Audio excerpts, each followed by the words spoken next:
Keluarga Nirina Zubir dipolisikan balik oleh tersangka mafia tanah Riri Hasmita. Keluarga Nirina dipolisikan lantaran dianggap telah menyekap Riri yang juga mantan asisten mendiang ibunya. Laporan itu dilayangkan kuasa hukum Riri, Syahrudin di Polres Jakarta Barat. Ke Polres hari ini dalam rangka mencari informasi berkaitan dengan pelimpahan laporan kami dari Polda ke Polres Jakarta Barat, kata Syahrudin di Mapolres Jakbar, Rabu, tanggal 24 November tahun 2021.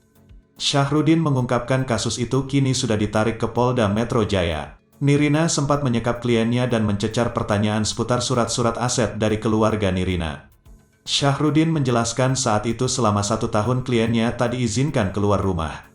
Jadi diizinkan itu hanya boleh satu, suami atau istri, sementara klien kami itu ditagih uang pembayaran oleh sertifikat yang telah diceritakan oleh saudara Nirina ya, beber Syahrudin.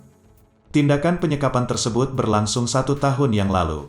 Alasan itulah Riri melaporkan keluarga Nirina. Sebelumnya sertifikat 6 bidang tanah milik keluarga Nirina Zubir dipalsukan oleh mantan asisten mendiang ibunya.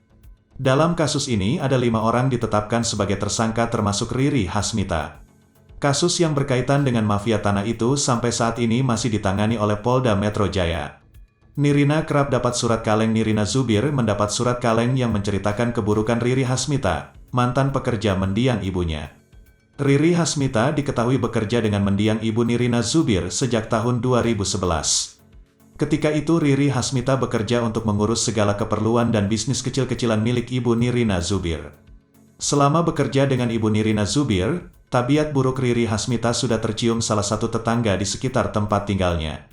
Nirina Zubir mulai sering mendengar desas-desus negatif terkait tabiat buruk Riri Hasmita. Di komplek itu, saya kerap dapat WhatsApp, bahkan ada yang kirim surat kaleng bahwa saya harus hati-hati dengan asisten ibu saya, kata Nirina Zubir saat talk show di YouTube Tribun News, Rabu, tanggal 24 November tahun 2021. Namun, Nirina Zubir dan kakak-kakaknya tidak pernah menanggapi desas-desus miring tentang Riri Hasmita. Suatu ketika, datang lagi surat kaleng yang diterima salah satu kakak Nirina Zubir yang memintanya agar memeriksa surat tanah milik orang tuanya. Kakak Nirina Zubir kemudian memeriksakan surat tanah orang tuanya yang sempat disebutkan hilang itu ke Badan Pertanahan Negara, BPN. Benar saja, ada 6 sertifikat tanah orang tua Nirina Zubir yang diketahui sudah berpindah tangan atas nama Riri Hasmita dan suaminya.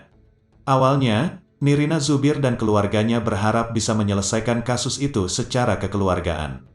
Tetapi Riri Hasmita selalu berkelit dan tidak mengakui perbuatannya. Hampir 1,5 tahun proses mediasi dan tak kunjung membuahkan hasil hingga akhirnya kami putuskan pakai jasa kuasa hukum, ucap Nirina Zubir.